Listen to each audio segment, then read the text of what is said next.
Ang pagsasalita na dadalhin sa inyo ng aming grupo.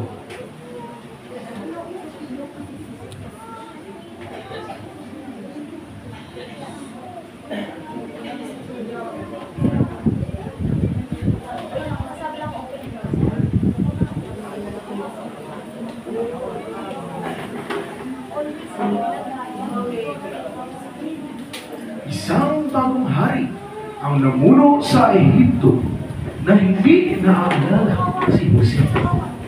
Nangamba siya sa pagdami ng mga Israelita.